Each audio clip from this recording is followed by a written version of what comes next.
মেডিসিনের নাম কি? তওবা।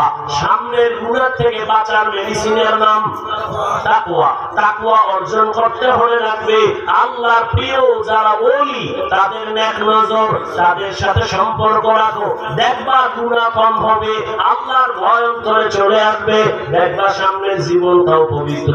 তওবার মাধ্যমে পিছনের জীবন পবিত্র হইয়া যদি কবরে যাইতে পারো, আল্লাহ পাক জান্নাতের বিছানা দিয়ে দিবে। তওবা করার জন্য তৈরি হও।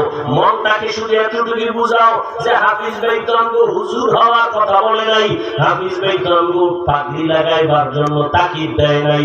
বলছে আমি ডাক্তারি পড়লেও জানো নামাজ ছাড়ি না, নবীর উল্টা চলি না, ওলামায়ে কেরামের পরামর্শ ছাড়া যেন চলি না। ও যুবক বাবা, এই পরামর্শ নিয়ে তওবা করো যে আমার মতো যুবক চাকরি করে, ব্যবসা করে, লেখাপড়া করিয়েও যদি নামাজ পড়ে, মা বাবার দোয়া নিয়ে চলে, মুরব্বী শিক্ষক ওলামায়ে কেরামের দোয়া নিয়ে চলে, আমি কেন পারবো না? মনে মনে আল্লাহকে বলো, আল্লাহ জীবনে তো অন্যায় কম করি নাই, আমার অন্যায়ের খবর, গুনার খবর আমার মা বাবা ভাই বোনেরা কেউ জানে না। ও আল্লাহ তুমি জানো। আজকে থেকে তওবার নিয়ত করে ফেলতেছি। মরিয়া গেলে যাব, হায়াতের মালিক তো তুমি, ইজ্জতের মালিক তুমি, রিজিকের মালিক তুমি। ও আল্লাহ আর কোনদিন মরিয়া গেল নামাজ ছাড়বো না, দাঁড়িয়ে কাটবো না, বেপরদায় চলবো না, মা বাবার সাথে বেয়াদবি করবো না, ওলামায়ে কেরামের পরামর্শ নিয়া, মুরব্বী শিক্ষকদের দোয়া নিয়া নবীজির তরিকা মেনে চলবো, নামাজ পড়বো, চোখ দিয়া কোনো হারাম জিনিস দেখবো না, জবান দিয়া কারোকে জুলুমের কথা বলবো না, হাতের দ্বারা জুলুম করবো না, চরিত্র নষ্ট করবো না। এইভাবে যদি তওবা করতে পারো, আমার আল্লাহ তোমার জীবনটাকে পবিত্র বানায় দিবেন। আর এই পবিত্র অবস্থায় যদি আজরাইল আসে, ইনশাআল্লাহ জান্নাতের দরজা খুলে যাবে। এ নবীর উম্মতের দল, জীবনে তো চালাকি আর মনে গোলামি কম করলাম না, এখন থেকে তওবা করে নাও। আল্লাহর কাছে মনে মনে বলে, হে মালিক, এই ময়দানে মনে হয় আমার মতো গুনাহগার কেউ নাই।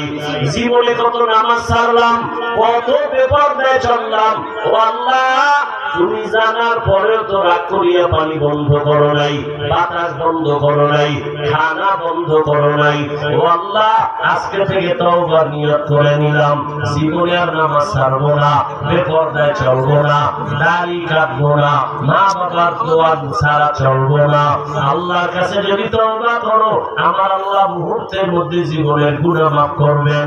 পয়গম্বর মুসা আলাইহিস সালামকে আল্লাহ এত এক জমানায় পাঠাইলেন, ওই জমানার এক যুবক ছেলে এলাকার মধ্যে সন্ত্রাসী কর্মকাণ্ড করে বদনাম হয়ে গেছে।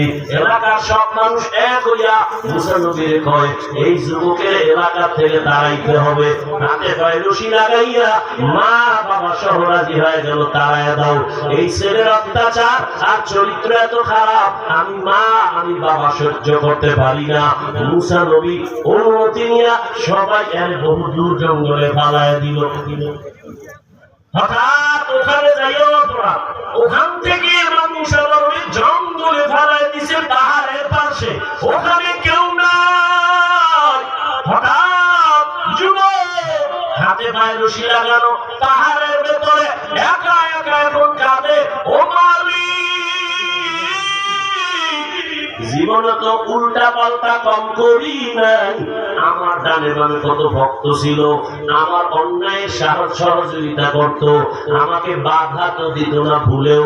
আমি অন্যায় করলে ওরাও সাপোর্ট দিত, ওরাও আমার সাথে কাজ করত।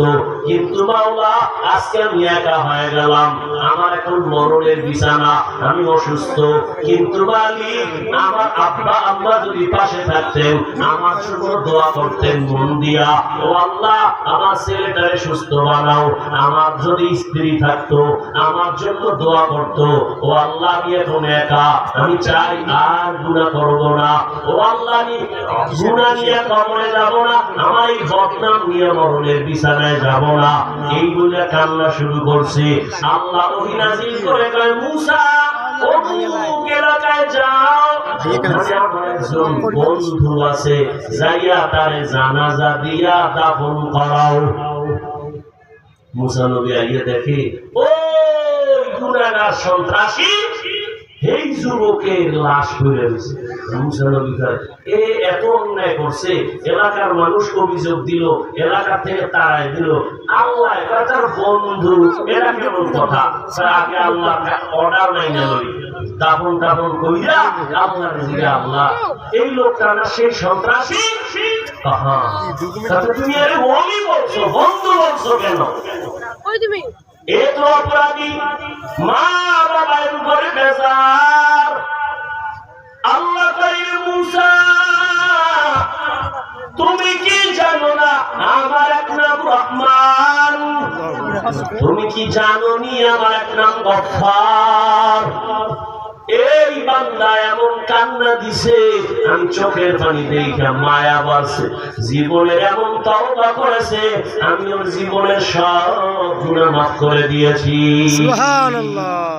আতিনা ফি দারি দুনিয়া না হাসান, আতিনা ফি দারি আকাবা না হাসান, ইয়া গিয়াসাল মুস্তাগীসিন اهدنا بافتخارا بالعلوم والغنى।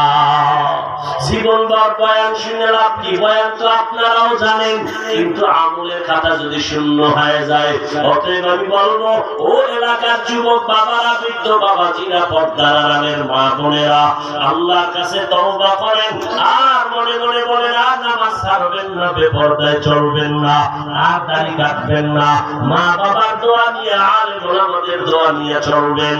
তওবা সবার কপালে নসিব হবে না। ওই যে আবু জাহালের কথা বলছিলাম আর ওমরের কথা বলছিলাম, জানি না কার কপাল খারাপ কারটা ভালো।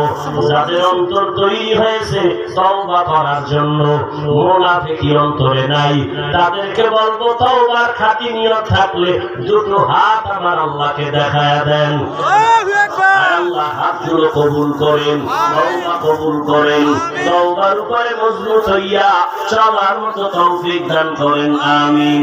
আলহামদুলিল্লাহি রাব্বিল আলামিন, والصلاة والسلام على سيد الأنبياء والمرسلين وعلى آله وأصحابه أجمعين يا أرحم الراحمين يا أرحم الراحمين يا أرحم